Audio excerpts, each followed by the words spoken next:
Hi everyone, recently I did this animation for a friend of mine, Sam, for his parkour video, Like a Thief in the Night.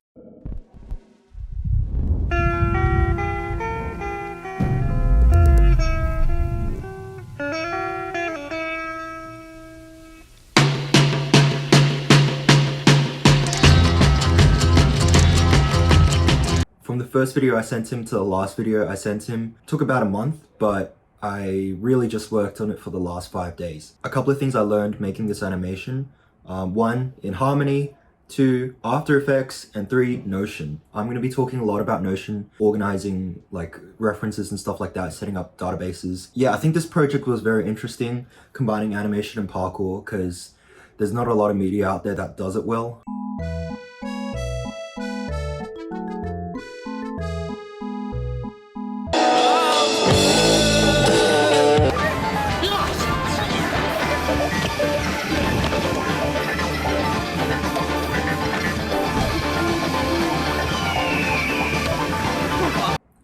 Overall, the video came out really nice. I reckon everyone should watch it regardless whether you do parkour or not. There are some hectic jumps in there. I'm in the video as well, but it gets kind of graphic towards the end, so be warned. Cool, Harmony. You know the usual process. You start from storyboards, to reference videos, to roughs, to cleans, to color, to compositing. I want to talk about a couple of things. First one, color coding. Planning this animation with the guidelines and roughs, I used blue for the backgrounds, pink for the character, and yellow for the lighting guides. I think it was a good idea to use different colors during the roughs, because if I only used black and white, it would have been a huge mess trying to figure out where to draw the final lines. 2, using Harmony as a infinite canvas. So the fact that you can just zoom out all the way means that you can really chuck a lot of references outside of the camera and it will never be seen on camera, but you could just turn off the visibility of the edges. If you just screenshot stuff that is a good reference and just chuck it in, I think it's a good way to look at references, move it in, trace stuff, move it back out, it's all gone. I wish I knew this a couple of years ago. Cool. Lastly, organizing nodes in the node view with composite nodes.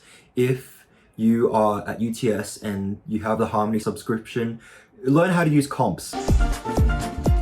That will save a lot of time exporting and into After Effects and stuff. It's really cool to organize multiple layers that are different shots into different comps, and you can just turn the comps on and off, and then you just render it out. Everything's super clean.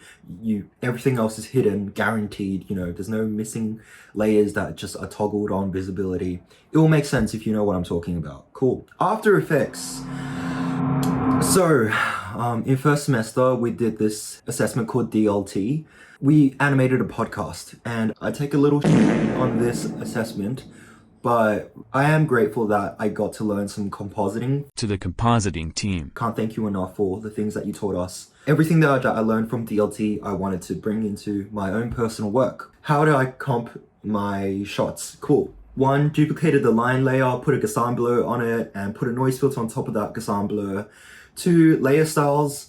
The way I used to get the same effect of layer styles was duplicating the layer and moving it. It's such a big mess. Layer styles saved a lot of time. Inner shadow, outer glow, timed them out.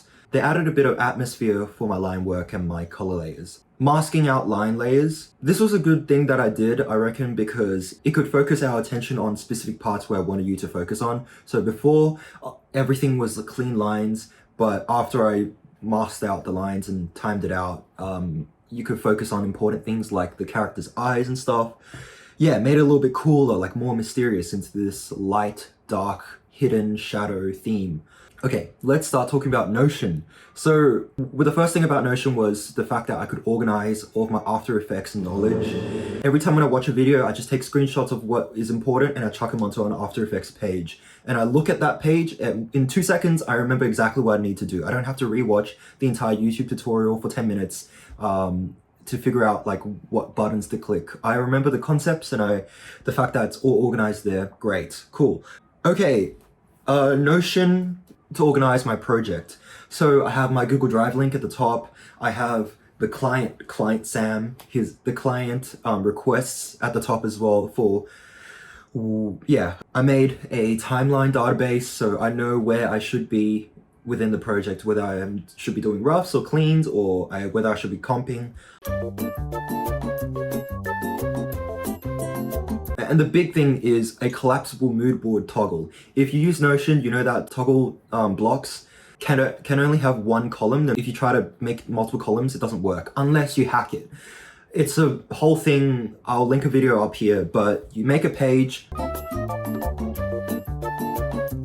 make your columns in the page, put that page inside your toggle list, and then turn that page into a header, and then your columns are embedded within that one toggle. It was really interesting looking over what influenced this animation. So Sam sent some really cool videos such as Lightwork. And then it got my brain thinking, oh, Light, Shadow, Samurai Jack versus Shinobi. And then I was like, oh, I gotta organize this stuff. And then I watched Batman versus Dracula, and there's some shots in there where I'm like, dude, this is exactly what I needed for my animation. Put that in the organizer as well.